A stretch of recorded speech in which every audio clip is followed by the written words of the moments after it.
กังเมาจอมเปิ้นยาวเปิ้นให้ห้ำให้เปิ้นกังตังกะรอผ้าตัวซาเฮาก็มีอยู่กูก็จะรอผ้าตัวซาก็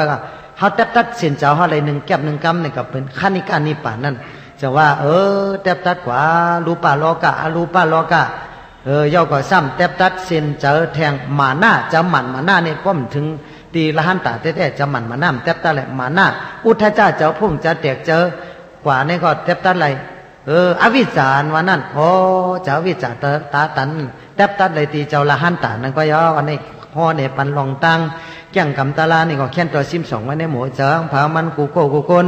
กูขุนกูนางเจ้าวุ้นจุ่มเมตตากุลุนาปันกำใน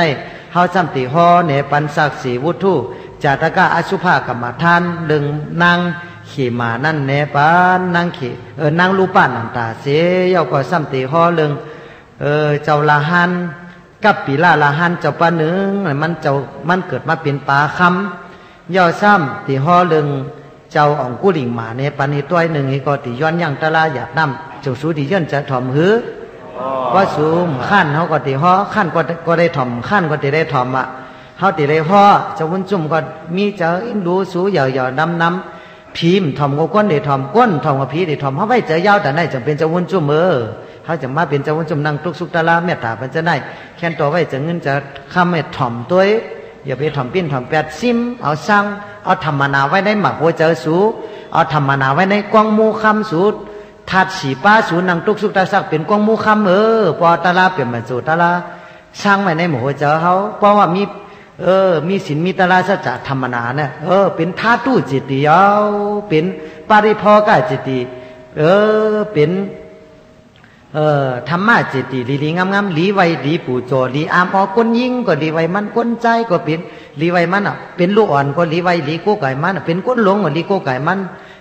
เพราะมีศีลมีตาลาธรรมนาสร้างไว้ในหัวจะมันเป็นกองมูหามเนี่ยเป็นคนทวารศักดิ์เลยเป็นปากปีเฮงปี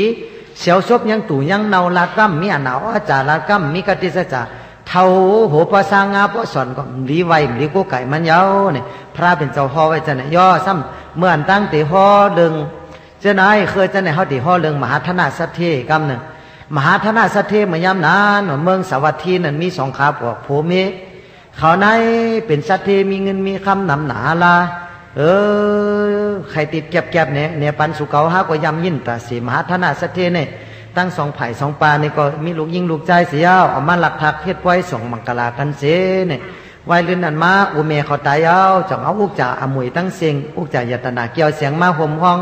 ป้องกันนั้นมีอุปากเศร้ากุกเตียวอยู่กายอยู่ไม้เนี่ยก็แม่ก็มือยังมีตัวมีเจอเนี่ยมันสั่งซ้อนสั่ง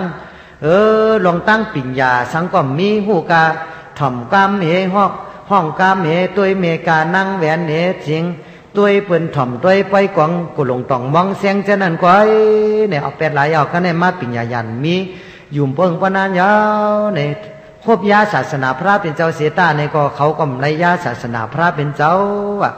มีเจอสินจำบุญมีเจตนาศรัทธาตาหน้าก็ไม่ได้ขึงป้องศีลาก็ไม่ได้ตื้อกรรมภาวนามไม่เฮ็ดได้สร้างย่อกรรมไหนมาอาสากย่อยๆมายา